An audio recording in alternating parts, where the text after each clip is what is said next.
दोस्तों, पूरी दुनिया की नज़रें सिर्फ इस बात पर टिकी हुई थी कि भारत कब और कितने नए राफेल विमान खरीदने वाला है, तेजस में कौन सा नया अपग्रेड करने वाला है।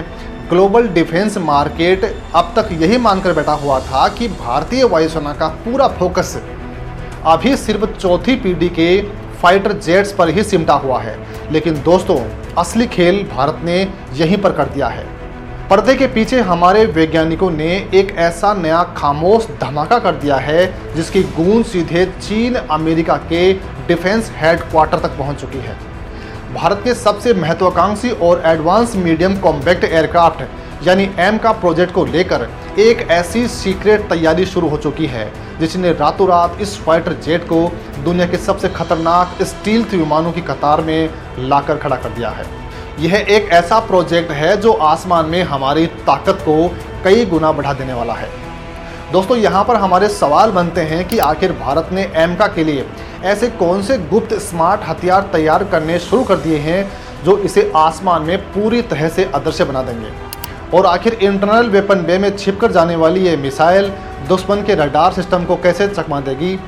इन सभी सवालों के जवाब हम आपको इसी वीडियो में आगे देने वाले हैं, तो वीडियो पर आखिर तक बने रहिएगा। दोस्तों, किसी भी 5वीं पीढ़ी के स्टील्थ फाइटर जेट की असली ताकत उसका सिर्फ नुकीला डिजाइन या उस पर लगा रडार सौंकने वाला पेंट बिल्कुल नहीं होता है। उसकी सबसे बड़ी और जो जानलेवा खासियत है वो ये होती है कि वो अपने हथियार कहाँ और कैसे रखता है। अगर कोई फाइटर जेट अपनी मिसाइलों और अपने बमों को अपने पंखों के नीचे लटकाकर उड़ता है तो आसमान में मीलों दूर से ही दुश्मन का जो रडार है वो उस धातु को तुरंत पकड़ लेगा। और आप इसे कुछ ऐसे समझिए जैसे कोई सैनिक रात के अंधेरे में छिपकर कहीं जा रहा है, लेकिन उसने अपने हाथ में एक ऐसी चमचमाती हुई टॉर्च पकड़ कर रखी हुई है। ऐसे में विमान चाहे कितना भी एडवांस क्यों ना हो, वो रडार स्क्रीन पर साफ साफ चमकने लगता है। इसी भारी कमजोरी को हमेशा के लिए ख़त्म करने के लिए भारत ने एमका के अंदर इंटरनल वेपन बे यानी विमान के पेट के अंदर ऐसा गुप्त तहखाना बनाने की तकनीक पर काम तेज कर दिया है।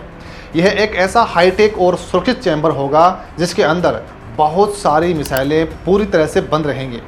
जब तक हमारा यह स्वदेशी फाइटर जेट दुश्मन के एकदम सिर पर पहुंचकर अपना तहखाना नहीं खोलेगा, तब तक किसी भी रडार को हवा में उसकी मौजूदगी का एक छोटा सा सिग्नल भी नहीं मिलेगा। लेकिन दोस्तों, इस तहखाने के लिए पुराने और भारी भरकम हथियारों का इस्तेमाल बिल्कुल नहीं किया जा सकता है। यहीं से वो टर्निंग पॉइंट शुरू होता है जहां हमारे रक्षा अनुसंधान और विकास संगठन यानी भारत की शान इसरो ने अपना असली मास्टर स्ट्रोक चला है। डीआरडीओ खास तौर पर एमका के लिए ऐसे स्मार्ट हथियारों की पूरी नई खेप तैयार कर रहा है जो आकार में बेहद छोटे, वजन में एकदम सटीक और मारक क्षमता में पुराने हथियारों से कई गुना अधिक खतरनाक साबित होंगे।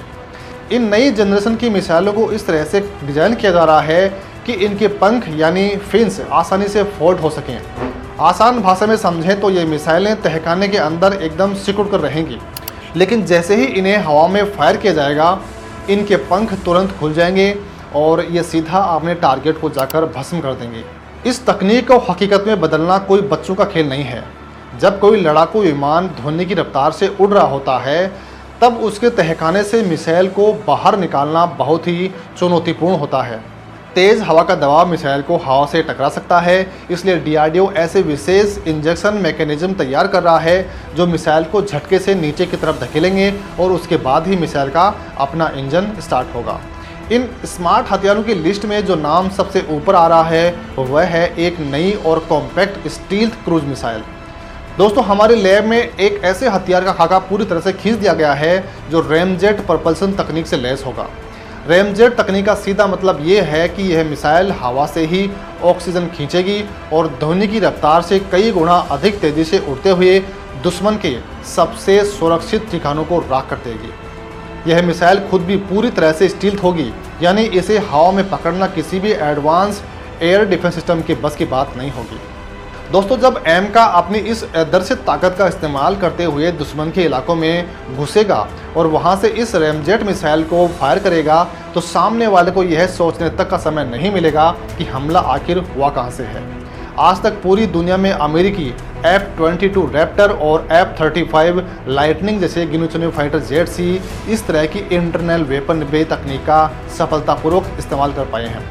लेकिन अब हमारा देश सीधे तौर पर इन विदेशी महाशक्तियों के एकाधिकार को अपनी स्वदेशी तकनीक से खुली चुनौती दे रहा है।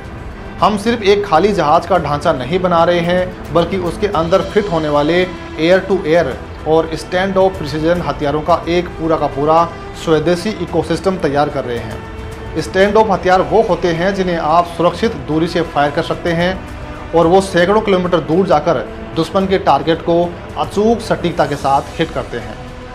दोस्तों, अगर हम एमका के अंदर विदेशी मिसाइलें लगाते हैं तो हमें अपने इस टॉप सीक्रेट फाइटर जेट का पूरा सोर्स कोड और सॉफ्टवेयर उन विदेशी कंपनियों के साथ शेयर करना पड़ेगा। यह देश की सुरक्षा के साथ बहुत बड़ा समझौता होगा। लेकिन हमारे वाले हथियार पूरी तरह से स्वदेशी होंगे तो हमें किसी भी बाहरी कंपनी को अपना कोड देने की कोई ज़रूरत नहीं पड़ेगी। युद्ध के मैदान में जो भी परिस्थितियाँ होंगी, भारतीय वायुसेना उसी के हिसाब से रातों रात अपने हथियारों की प्रोग्रामिंग आसानी से बदल सकती है। इस स्वदेशी हथियार कार्यक्रम का सबसे बड़ा और सीधा असर चीन और पाकिस्तान की वायुसेना पर पड़ने वाला है। चीन अपने J-20 स्टील्थ फाइटर जेट और अपने भारी भरकम एयर डिफेंस सिस्टम को लेकर जो गुरूर पाले हुए है, एमका का यह नया वेपन सिस्टम पैकेज उस गुरूर को हमेशा के लिए मिट्टी में मिला देने के लिए काफ़ी है। पाकिस्तान का रडार नेटवर्क तो वैसे भी हमारे इस एडवांस मीडियम कॉम्पैक्ट एयरक्राफ्ट की प्रोफाइल को पकड़ने में पूरी तरह से फेल साबित होने वाला है। हमारे बहादुर पायलट बिना किसी खतरे के दुश्मन के एयर स्पेस में घुसेंगे, उनके सबसे अहम कमांड सेंटर्स और रडार स्टेशन को पलक झपकते ही नेस्तनाबूद कर देंगे और सुरक्षित अपने बेस पर वापस लौट आएंगे। दोस्तों, यह एक ऐसा साइलेंट और इलेक्ट्रॉनिक दबदबा होगा जो बॉर्डर पार बैठे दुश्मनों को हर वक्त खौफ में जीने पर मजबूर कर देगा। DRDO का यह शानदार मिशन सुनिश्चित करेगा कि भारतीय वायुसेना के लिए इन स्मार्ट हथियारों की सप्लाई चेन कभी भी किसी भी विदेशी दबाव या पाबंदी के रुके नहीं। जब आप विदेशी मिसाइलें खरीदते हैं तो उनके इस्तेमाल को लेकर कई तरह की शर्तें लगाई जाती हैं, लेकिन अब एमका के अंदर लगने वाली हर एक चिप, हर एक सेंसर और हर एक मिसाइल सिर्फ भारत की अपनी होगी। तो यह हमारे लिए एक असली गेम चेंजर साबित होगा। हालांकि दोस्तों, इस पूरी रिपोर्ट पर आपका क्या कुछ कहना है, हमें कमेंट में लिखकर ज़रूर बताइएगा। बहुत बहुत धन्यवाद।